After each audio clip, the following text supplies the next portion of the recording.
Hello friends, this is third video of the series, that is answer writing practice for previous year's question papers. So before starting this particular course formally, I want to give you a glimpse about answer writing practice, what all we are going to offer in this course, how this course will be different from other political science course, and what is needed for answer writing practice. That is the most important part for civil services exam. So before starting an answer, what you need to keep in mind? Answer writing. But remember that writing a good answer, it is a function of your skill.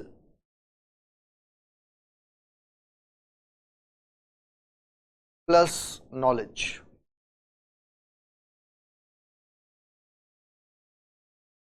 Remember that knowledge alone would not suffice if you have got tremendous knowledge of political science, but it does not give you a guarantee that you will write a fabulous answer. In order to write a fabulous answer, आपके पास कुछ skills होने चाहिए. अगर वो skill नहीं है और मान लिया आपके पास बहुत knowledge है, तो क्या आप बहुत अच्छा आंसर लिख पाएंगे? बहुत मुश्किल है कि आप बहुत अच्छा आंसर लिख पाएंगे, क्योंकि बहुत अच्छे आंसर के लिए आपके पास कुछ certain set of skills होने चाहिए. So knowledge and skills that results into good answer.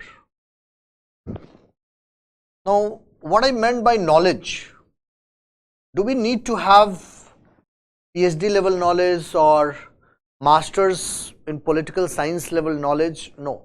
You need to have basic graduation level knowledge. Basic graduation कि जहाँ आपको अच्छे ढंग से सेंटेंस फ्रेम करना आता है, आपका इमेजिनेशन बहुत स्ट्रांग है और सब्जेक्ट पर बेसिक लेवल का कमांड है आपका. तो you need to have basic level knowledge,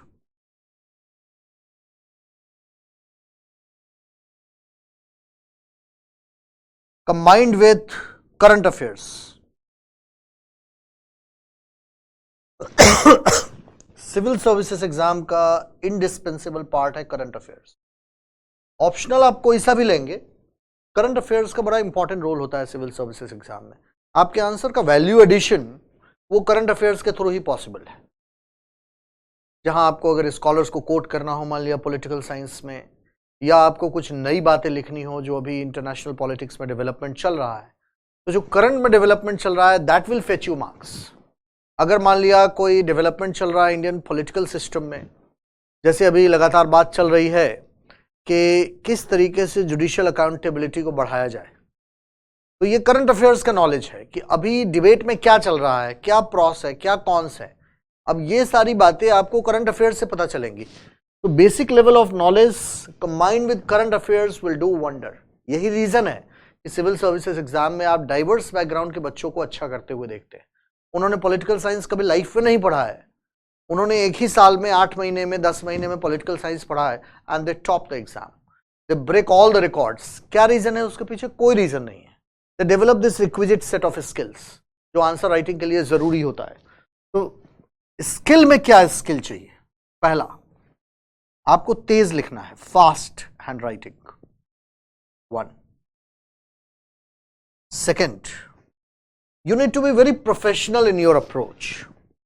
कि जहां आपको ये पता होना चाहिए कि मुझे इतने वर्ड का अगर क्वेश्चन पेपर में आया है तो मैं इतने वर्ड में ही इंट्रोडक्शन लिखूंगा और इतने वर्ड में ही कंक्लूजन लिखूंगा, बॉडी के लिए इतना ही मैं वर्ड दूंगा. अनप्रोफेशनल अप्रोच क्या होता है?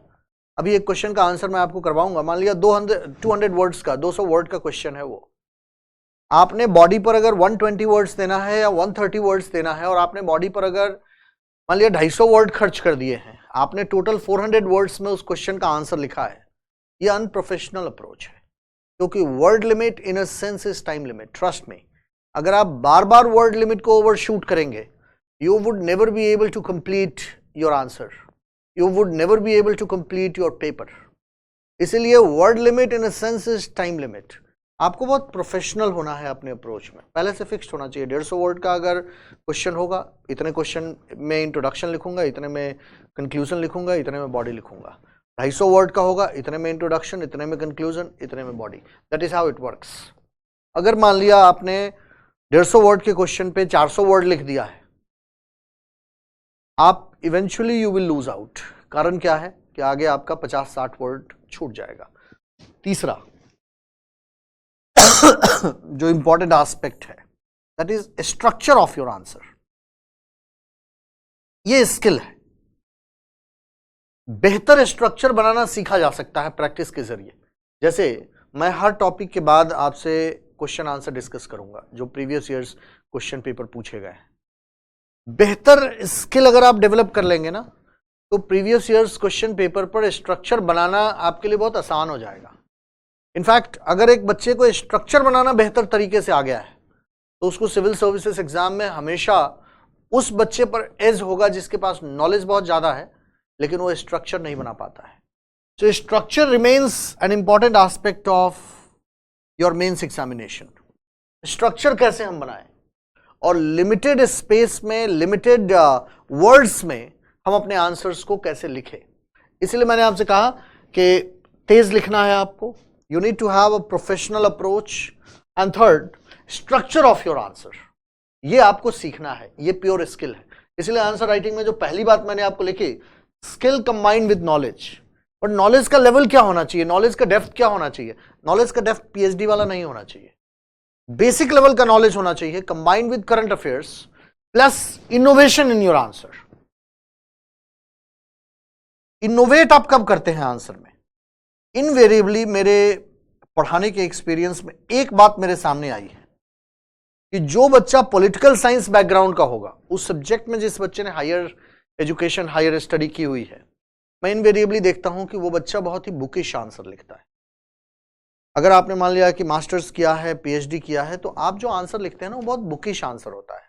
आप बुक्स के लैंग्वेज को कॉपी करना अपने आंसर में शुरू करते हैं।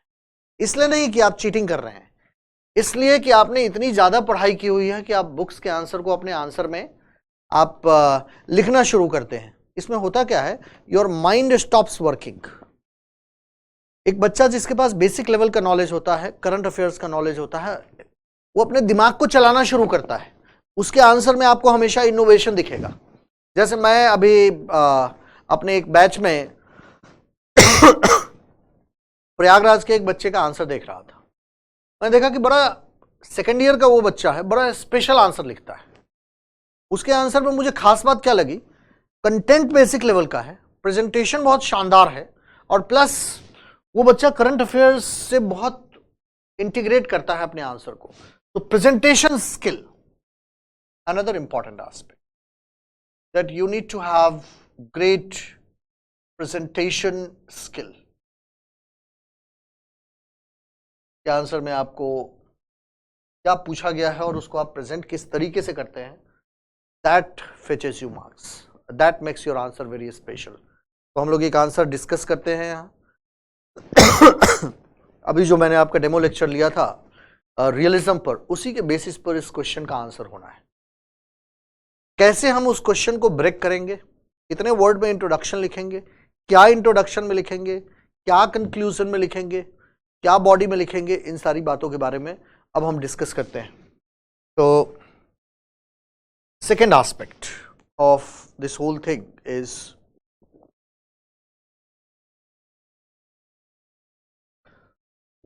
क्वेश्चन है हमारा that national interest is defined in terms of power. Question is, it's a statement that national interest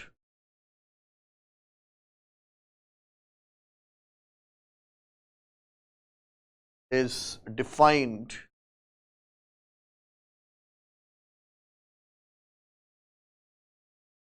in terms of power.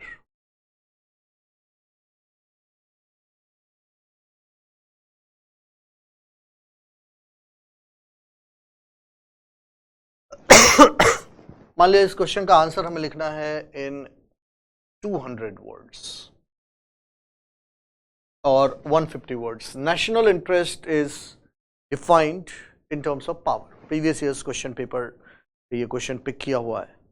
हम कैसे इस क्वेश्चन को ब्रेक करेंगे? एक बात हमेशा आंसर राइटिंग में आप याद कीजिएगा कि पहली बात, every answer has to be question specific. पहला point number 1, that every answer has to be question specific। अगर वो क्वेश्चन स्पेसिफिक आंसर नहीं है, आपने जो बातें लिखी है अगर वो क्वेश्चन स्पेसिफिक नहीं है, वो एग्जामिनर के लिए कूड़ा है, कूड़ा, वो डस्टबिन में फेंकने के लायक है। हर आंसर क्वेश्चन स्पेसिफिक है। जैसे कई बार मैं बच्चों का आंसर देखता हूं तो बच्चे क्या करते हैं, एक ही बात बार बार बोलते हैं, India is a great country, India is such a great country that you cannot even imagine, that is why we can say that India is a great country। मतलब एक ही बात को बार बार बच्चे रिपीट करने की कोशिश करते हैं, वो नहीं करना है। You should avoid repetition in your answer। तो avoid repetition। एक बात जो हमने बोल दिया है हम उसको बार बार रिपीट नहीं करेंगे आंसर में। तीसरा, try to break question into parts. Question को अलग अलग पार्ट्स में ब्रेक कर लीजिए। क्वेश्चन इनटू पार्ट्स, कि इस क्वेश्चन में कितने पार्ट है। जैसे ये क्वेश्चन है, ये रिलेटिवली फ्लैट क्वेश्चन है। पॉलिटिकल साइंस में रिलेटिवली फ्लैट क्वेश्चन स्टेटमेंट के फॉर्म में आते हैं। तो इसमें आपका इंट्रोडक्शन, कंक्लूजन फिक्स्ड हो गया और फिर आपको बॉडी में चीजें लिखनी है। तो try to break question into parts and then find out which part of the question you need to give maximum emphasis। अगर क्वेश्चन में if there are more than one part, तब आपको ये देखना होगा कि किस पार्ट ऑफ द क्वेश्चन में you need to give maximum emphasis, ज्यादा वर्ड देना है आपको, कम वर्ड देना है, किस पार्ट में। But remember that every answer is to be question specific. लिखने की जरूरत नहीं होती है while writing answer, to conclude, to sum up, ये सब नहीं लिखना होता है। Your conclusion should be the logical flow of your answer। वो लॉजिकली फ्लो करना चाहिए ना आपके आंसर से। आपको लिखने की क्या जरूरत है, ये कंक्लूजन है। हाँ, आप कहीं पर अगर आपको हेडिंग देना है, बॉडी में कुछ आपको हेडिंग देना है जो उन्होंने पार्ट क्वेश्चन में पूछे हुए हैं, that's a different thing.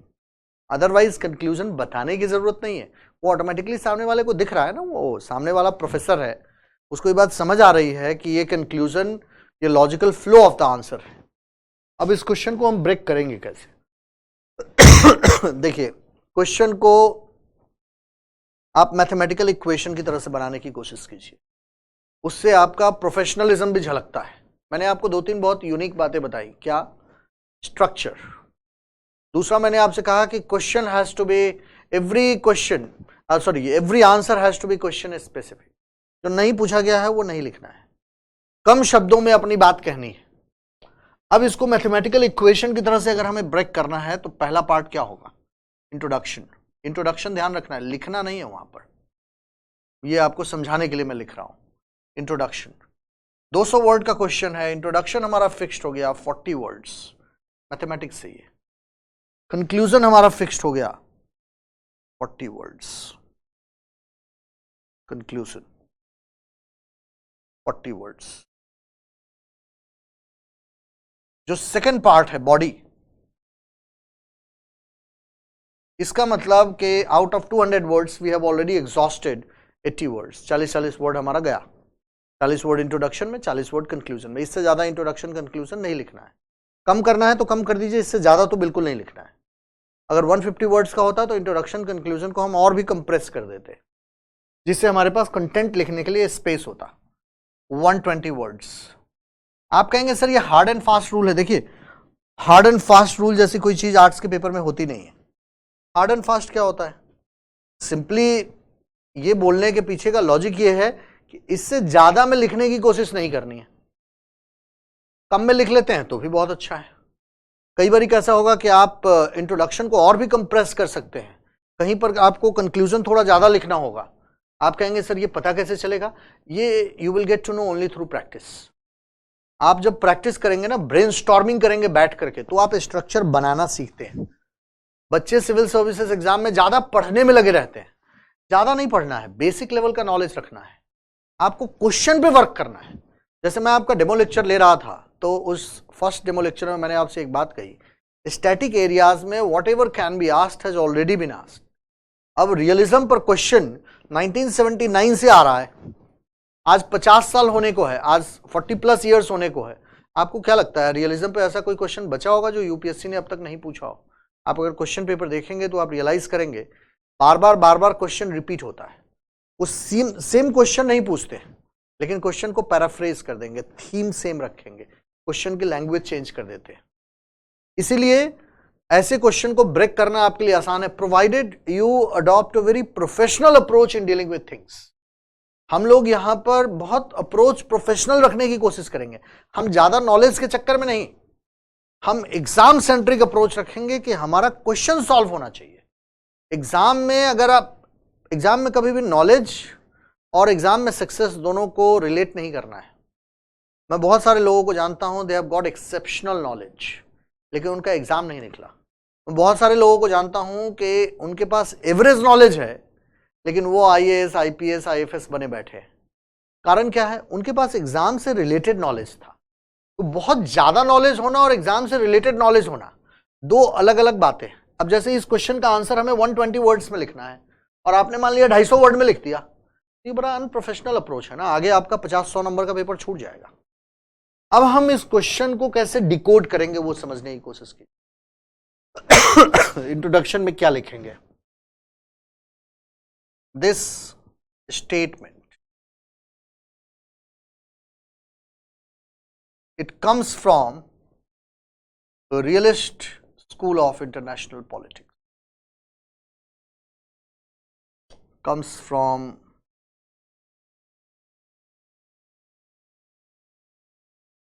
a realist school of international politics. In fact, realism defines international politics in terms of this statement. Realism defines international politics, defines IP, international politics, in terms of this statement that national interest is defined in terms of power. Even greatest scholar on international politics, Hans Morgenthau, he also defines national interest in terms of power. Morgenthau is also of the view that national interest and power is also of the view that national interest and power are synonymous. They cannot be separated from each other. In order to protect national interest, you need to have power. So the more power you will have, the more comfortable you would become in dealing with your security dilemma. The more power a nation state has got, the more comfortable a nation state would become in dealing with its security dilemma. Nation state would be able to deal with its security dilemma if it has got more power. Then comes the role of body. But then, why do we need to have more power? I also told you that ask question from the question. तो introduction का जो आखिरी line है वो कहता है कि the more power you have, the more comfortable nation states become in resolving its security dilemma. But why do a nation state need to have more powers? A nation state needs to have more power because of the absence of world government. Because of absence of world government. We do not have world government. Since we do not have world government, that is why it becomes imperative for nation states to look after their own security, to look after their own security,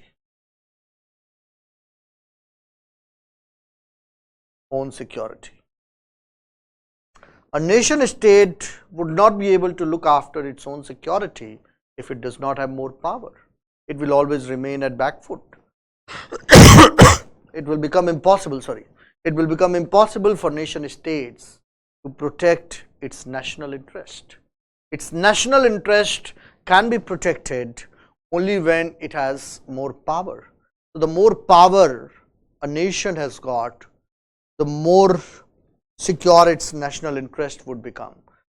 It could provide more protection to its national interest. If it does not have power, protection of its national interest would become impossible. Why? Because we do not have a world government which will look after the security of nation states. So since there is no international institution that is responsible for providing security to smaller nations, now who is going to provide security to smaller nations? There is no institution. You only need to have more power. That is why Morgenthau says that national interest is defined in terms of power. That is why realists are of the view that national interest is defined in terms of power. And then comes conclusion. Therefore, it can be said that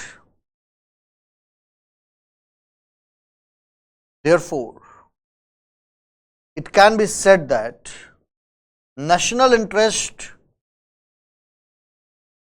and power are synonymous. They are used interchangeably. In fact, it can also be said that power is the means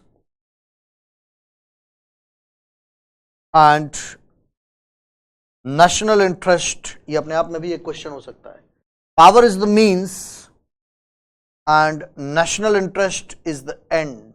Or it can be other way around, that is, national interest is the means and power is the end. दोनों ही बातें कही जा सकती है. Why? Because realists are of the view that both national interest and power can be used synonymously, can be used interchangeably. In order to protect one's national interest, a country, a nation state needs to have power. So the more power a nation state has got, the more easier it would become for the nation state to resolve its security dilemma. So that is why scholars are of the view that both national interest and power are synonymous and they can be used interchangeably. Even they have gone to the extent of saying that power is the means and national interest is the end, or national interest is the means and power is an end. So ultimately, you do everything for protection of your national interest, and ultimately you need to have power also for the protection of your national interest.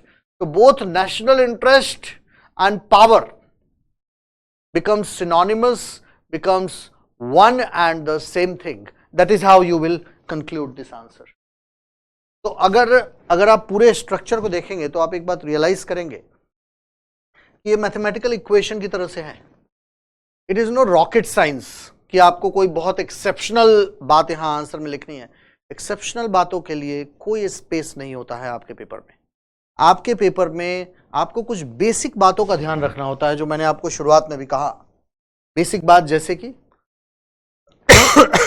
Question का structure अच्छा होना चाहिए. Examiner हमेशा structure देखता है. अगर structure में कोई बात कही जाए ना, वो हमेशा आपको पसंद आएगा. अगर मान लिया हैफजार्ड मैनर में आप बोले जा रहे हैं, वो बात सामने वाले को पसंद नहीं आएगी. सामने वाले को अगर आप कोई बात बता रहे हैं तो आप ये बताइए कि वो प्रॉब्लम क्या है, बताइए उस प्रॉब्लम के क्या कॉजेस हैं, उस प्रॉब्लम को सॉल्व करने के लिए कौन से स्टेप्स लिए जा सकते हैं, उस प्रॉब्लम को सॉल्व करने के लिए कौन से स्टेप्स लिए गए हैं, इनोवेटिव मेजर्स कौन से लिए गए हैं, मल्टी डायमेंशनल स्ट्रैटेजी क्या हो सकती है, और फाइनली यू विल कंक्लूड. अब ये क्या है? स्ट्रक्चर है. मान लिया मैंने आपको रियलिज्म पढ़ाया, वो स्ट्रक्चर में पढ़ाया, हाफजार्ड मैनर में नहीं पढ़ाया.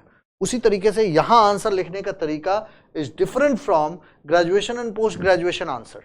यहां you need to have more professional approach in dealing with the question, in dealing with the answer. जो स्किल है, जो over the period of time you would be able to develop. So after every topic, I would try to take one previous year's question paper and discuss that previous year's question paper with you in classroom. That will give you ample amount of idea what is to be expected from you. आपसे ये expect नहीं किया जा रहा है कि आपको topic पे बहुत नॉलेज हो, क्योंकि 120 वर्ड्स पे बहुत नॉलेज आप एग्जाम में लिख नहीं पाएंगे.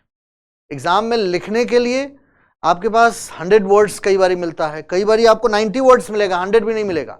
150 वर्ड्स में वो आपसे आंसर लिखने के लिए कहेंगे. हो सकता है कल को पैटर्न पेपर का चेंज हो, वो आपसे 100 वर्ड्स में भी क्वेश्चन का आंसर लिखने के लिए बोले. Now things will become extremely challenging for you if you are not professional in your approach. और ये ध्यान रखना है, उतने ही कम वर्ड्स में अपनी बात कहनी है. And you also need to fetch marks.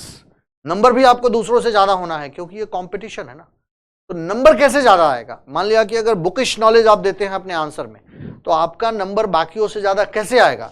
Bookish knowledge से आंसर नहीं आएगा, आपको मार्क्स ज्यादा नहीं मिलेंगे. You need to have idea about the things. One, you need to go for value addition with current affairs. You need to write your answers in a structure. You need to have good presentation skill. अगर इसमें से कोई भी एक चीज missing है, मान लिया नॉलेज बेसिक लेवल का नहीं, एडवांस लेवल का नॉलेज है आपका, लेकिन आपने करंट अफेयर से सब्सटैंशिएट नहीं किया है, again there is a problem. अब यही क्वेश्चन है, इसमें हम करंट अफेयर से कैसे सब्सटैंशिएट करेंगे?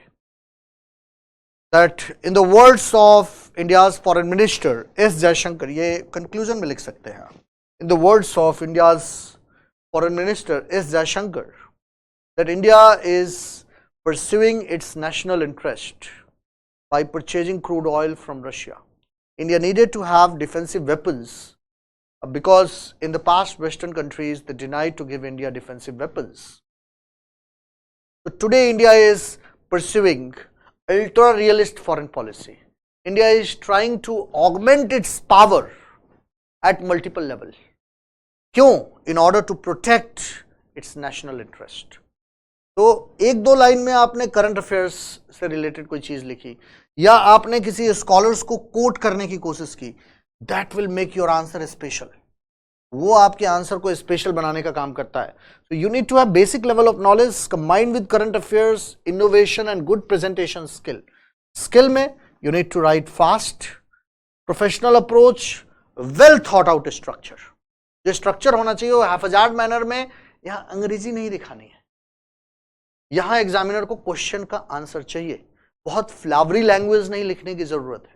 आपसे कोई शशि थरूर होना डिमांड नहीं कर रहा है, आपको क्वेश्चन का आंसर लिखना है, सिंपल.